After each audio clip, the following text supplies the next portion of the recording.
The funeral flowers were still fresh when my mother handed me the letter that would expose 23 years of lies and transform my understanding of everything I thought I knew about my family. "Rachel wanted you to have this after the service," she said, her voice carrying the kind of weight that comes with secrets finally demanding to be told. What I read in my sister's final letter wasn't just a confession. It was evidence that the perfect family tragedy we'd just mourned had been carefully orchestrated deception, and I was the only person left alive who knew the truth. My name is Jennifer Walsh, and for 31 years I'd been the middle daughter in what everyone considered a picture-perfect Catholic family: devoted parents, 3 successful daughters, and the kind of close relationships that made other families envious. What I discovered in Rachel's letter was that our eldest sister hadn't died in a tragic car accident as we'd believed for over 2 decades. She'd been murdered by our youngest sister, Emma, and my parents had spent 23 years building an elaborate cover-up to protect their remaining daughters from the truth. My family thought they'd created the perfect tragedy: a beloved daughter lost too young, a family pulling together through grief, and a legacy of love that would honor Rachel's memory forever.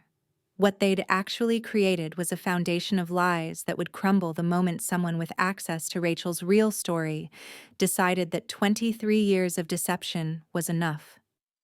The letter in my hands contained evidence that would destroy my parents' reputation, end Emma's marriage and career, and expose a conspiracy that involved not just my immediate family, but trusted family friends, local law enforcement, and community leaders who'd helped cover up a murder that everyone believed was an accident. But Rachel's final request wasn't about revenge or justice in the way most people would understand it. She wanted me to honor her memory by finally telling the truth, regardless of the consequences for the people who'd spent decades living comfortable lies built on her death. My perfect family was about to learn what happened when the person they'd trusted to keep their biggest secret decided that truth mattered more than their peace of mind. Picture this: the Walsh family home 3 days after burying Rachel's effects in a ceremony that marked the official end of our family's 23-year grief journey. My parents had finally decided to clean out Rachel's childhood bedroom, preserved exactly as she'd left it the night she died in what police had ruled a single-car accident on Highway 34.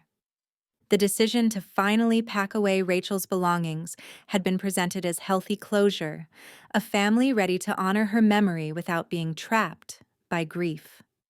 What I didn't understand until reading her letter was that my parents weren't processing grief. They were eliminating evidence of the crime they'd helped cover up. "It's time, girls." Rachel would want us to remember her with joy, not sadness. "We've held on to these things long enough." Emma had driven down from Portland with her husband and 2 children, presenting the perfect image of a successful marketing executive who'd built a beautiful life despite the tragedy of losing her older sister when she was just 15 years old. She'd spent the afternoon carefully sorting through Rachel's clothes and books, selecting memorial items with the kind of thoughtful reverence that had always made our parents proud. What I'd interpreted as Emma's mature approach to grief had actually been a systematic search for any evidence that might contradict the story our family had maintained for over 2 decades. She wasn't preserving memories. She was ensuring that her crime remained buried with our sister's reputation. The letter had been hidden inside Rachel's college literature textbook, a place Emma would never have thought to look because she'd never shared Rachel's love of reading. My mother had handed it to me with the casual instruction to decide what's worth keeping from Rachel's academic materials. "Jennifer," the letter began in Rachel's familiar handwriting, "if you're reading this, it means I'm dead, and our family is still living the lie that protected Emma. I'm sorry you have to be the one to know the truth. But you're the only person I trust to decide what happens next." What followed were 12 pages of detailed documentation about the night Emma had killed her, the the cover-up that followed, and the 23 years of lies that had transformed a murder into a family tragedy that brought our community together in support and sympathy. While I sat in Rachel's childhood bedroom reading evidence of murder and conspiracy, my family continued their memorial activity downstairs, carefully preserving the mythology of tragic loss that had defined our identity for over 2 decades. But Rachel's letter wasn't just confession, it was instruction. She'd spent 6 months before her death documenting everything she remembered about that night and the cover-up that followed. She wanted me to understand exactly what our family had done and why the truth needed to be told, regardless of the consequences for the people who'd built comfortable lives on her silence. Rachel's letter revealed that what everyone believed about her death was not just wrong, it was the opposite of what had actually happened. She hadn't died in a car accident while driving home from her college boyfriend's apartment. Emma had killed her during a confrontation about money Rachel had discovered missing from their shared college fund. Emma had been stealing from the college savings account Dad set up for all three of us, Rachel's letter explained. Not small amounts, over $40,000 across 2 years. I found the bank statements she'd been hiding and confronted her the night she killed me. The confrontation had happened in our parents' garage, where Emma had been loading her car for a weekend trip with friends. When Rachel presented evidence of the theft and threatened to tell our parents, Emma had grabbed a tire iron and struck her sister in a moment of panic that would define the next 23 years of our family's existence. But the cover-up hadn't been Emma's idea. She'd called our father in hysterics, and he'd made the decision to protect his youngest daughter by staging an accident that would explain Rachel's death while preserving Emma's future. The single-car crash on Highway 34 had been carefully orchestrated by our father, with help from his brother Michael, who worked for the county sheriff's department. Dad moved my body to the car and drove it to the curve on Highway 34, where there had been 3 previous accidents. Rachel's letter continued. Uncle Michael made sure he was the responding officer, and they staged everything to look like I'd fallen asleep at the wheel coming home from studying late. The cover-up had involved not just my immediate family, but trusted community members who'd helped create false evidence and eliminate anything that contradicted the accident narrative. Dr. Patterson, our family physician, had signed off on the autopsy findings without conducting a thorough examination. Father Murphy had provided spiritual counsel that focused on acceptance rather than questions about the circumstances.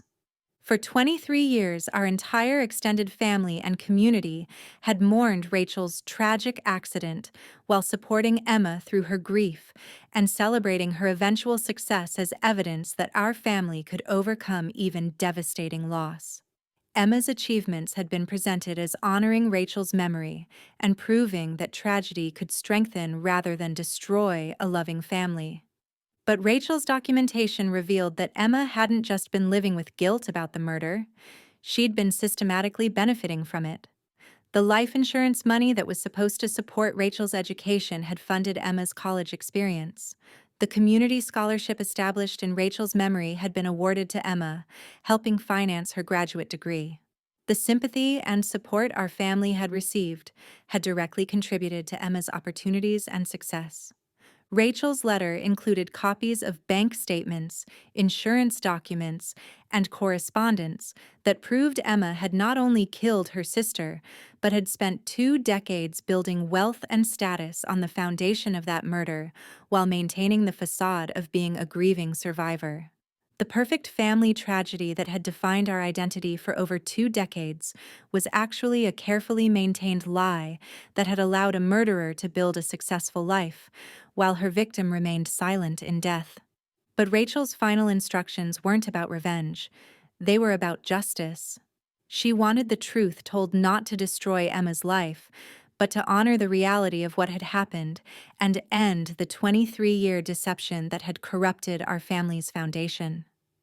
Armed with Rachel's letter and supporting documentation, I began my own investigation to verify the evidence and understand the full scope of the conspiracy that had shaped our family's entire identity for over 2 decades. As a paralegal with 8 years of experience in criminal defense, I understood exactly how to analyze evidence without contaminating it or alerting the people I was investigating. Rachel's documentation was comprehensive, but I needed to verify her claims and identify additional evidence that would support her account. The first step was accessing public records about Rachel's death that I'd never had reason to examine. The police report filed by Uncle Michael contained inconsistencies that would have been obvious to anyone looking critically at the evidence, but the investigation had been conducted by someone with personal interest in reaching predetermined conclusions. The accident report described Rachel's car leaving the road at Highway 34's notorious curve, striking a tree, and bursting into flames that had destroyed most physical evidence. But the fire damage patterns and impact analysis didn't match the physics of a single-car accident. They were consistent with post-impact staging designed to eliminate forensic evidence. More damning was the timeline analysis. Rachel's death had been reported at 11:47 p.m., but her college dormitory records showed her car leaving the parking lot at 6:23 p.m., over 5 hours earlier. The accident scene was only 45 minutes from campus, meaning there were 4 hours and 15 minutes unaccounted for in the official timeline. The autopsy report filed by Dr. Patterson contained medical findings that contradicted the accident narrative. Rachel's injuries included blunt force trauma to the head that occurred before the car impact, and evidence of defensive wounds on her hands that suggested she'd been fighting for her life before the accident. But the most compelling evidence was financial documentation that showed systematic benefit theft continuing for years after Rachel's death. The life insurance money, community donations, and scholarship funds that were supposed to honor Rachel's memory had been redirected to support Emma's education and early career in ways that violated the stated purpose of those contributions. Emma had not only stolen $40,000 from the original college fund, but had continued accessing money designated for Rachel's memorial scholarship, community donations intended for charitable giving in Rachel's name, and investment accounts that were supposed to remain untouched as family legacy funds. The investigation revealed that Emma's entire adult life had been funded by money stolen from her murdered sister, while our family maintained a public narrative about tragic loss and eventual healing that had earned them community respect and ongoing financial support. But the most shocking discovery was that I wasn't the first person to question the official story. Rachel's college boyfriend, Michael Torres, had contacted police 3 times over the years with concerns about the timeline and evidence, only to be dismissed by Uncle Michael as someone struggling to accept the loss of his girlfriend.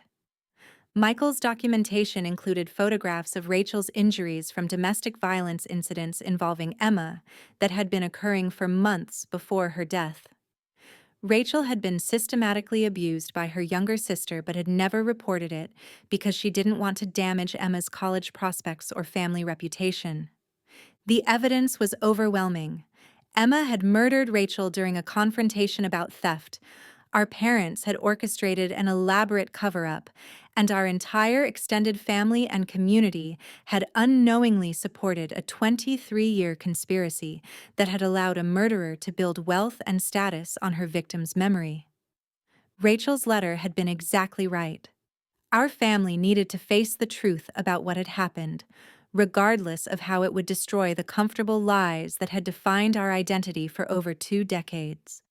But as I prepared to confront my family with Rachel's evidence, I discovered one final piece of documentation that transformed my understanding of everything I thought I'd learned about my sister's murder and the 23-year cover-up that followed. Hidden in the final pages of Rachel's letter, written in different ink and clearly added months after the original documentation, was a confession that revealed the most devastating truth of all. Rachel wasn't dead. She had killed Emma that night in the garage, and our entire family had spent 23 years mourning the wrong sister. Jenny, the final section read, I couldn't live with what I'd done, but I also couldn't face the consequences of telling the truth. Emma is buried in my grave, and I've been living as Emma for 23 years. If you're reading this, it means I'm finally dead, and you need to decide whether the truth matters more than the life I've built in our sister's name. The woman I'd grown up calling Emma, who'd built a successful career, married a loving husband, and raised two beautiful children, was actually Rachel, living Emma's life after killing her in self-defense during a confrontation about the abuse and theft that Emma had been inflicting for months. The entire narrative I'd believed was backwards. Rachel hadn't been the victim. She'd been the survivor who'd killed her abusive younger sister, and then made the desperate decision to take Emma's identity, rather than face murder charges for defending herself against someone who'd been systematically destroying her life. Emma had been abusing me for 2 years, Rachel's true confession explained. Physical violence, financial theft, psychological manipulation that made me question my own reality. The night I killed her, she'd come at me with the tire iron first. I defended myself. But when she died, I panicked and made a choice that would define the rest of my life. The cover-up hadn't been our parents protecting Emma from consequences. It had been Rachel protecting herself by becoming Emma. She'd convinced our parents that Emma had killed Rachel in self-defense, and they'd helped stage the accident to protect their surviving daughter from legal consequences, while never knowing they were actually helping Rachel escape justice for Emma's death.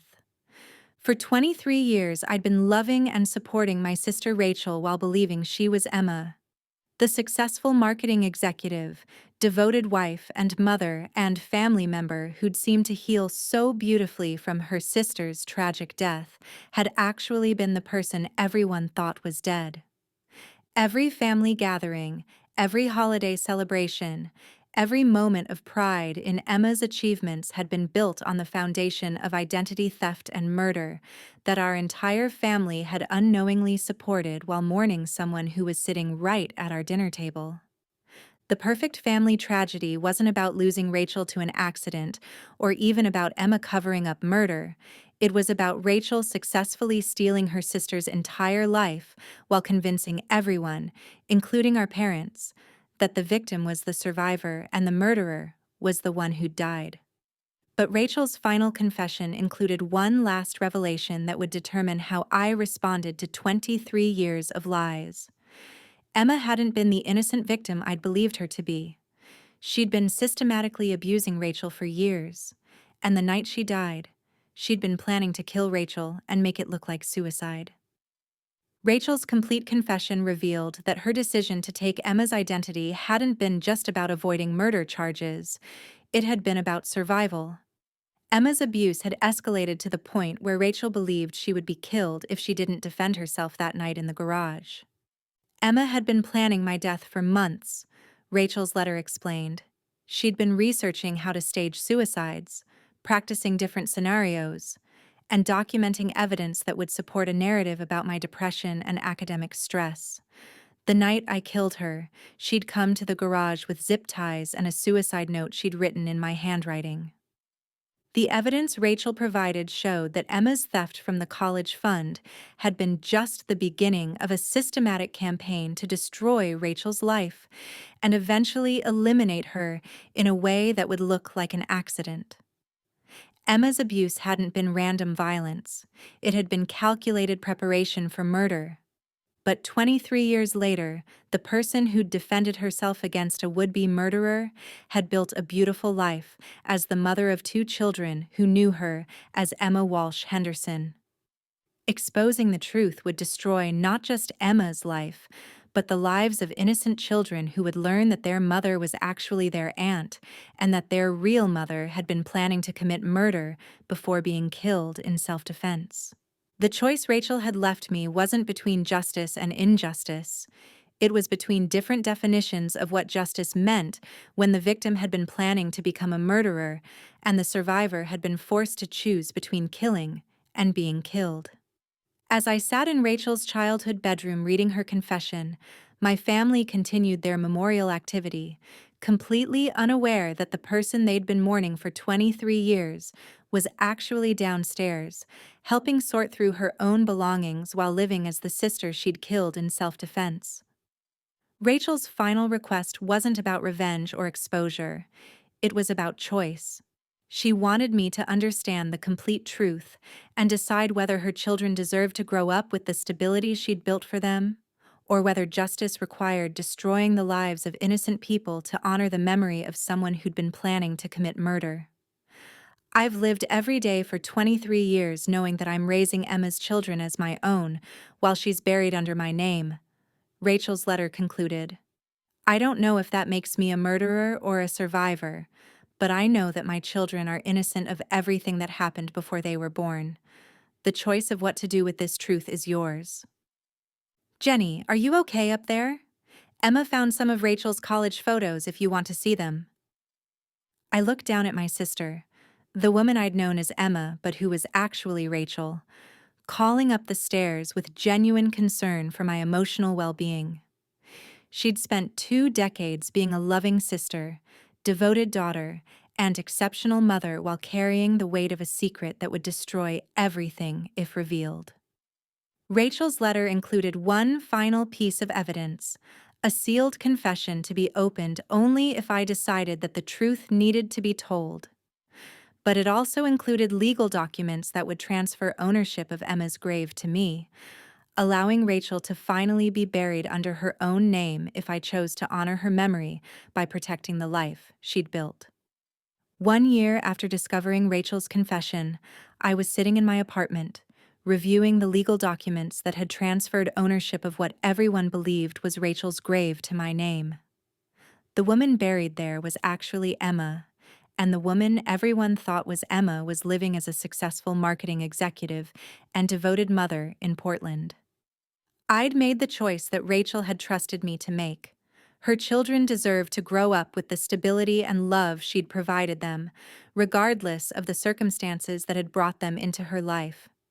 Emma's plan to murder Rachel had died with her, and the justice that mattered most was protecting innocent children from consequences they'd never deserved.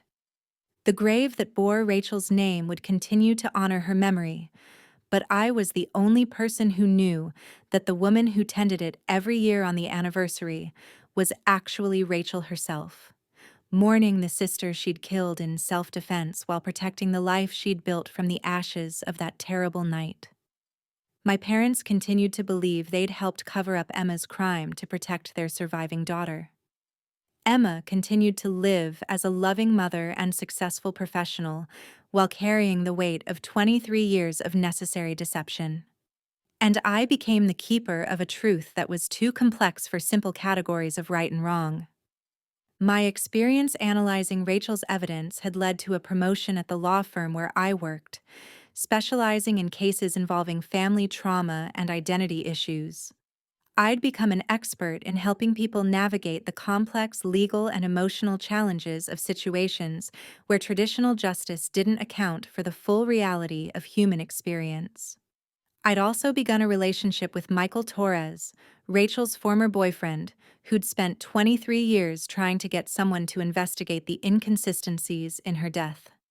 We'd found healing together in understanding that sometimes protecting the innocent matters more than exposing the truth about the past.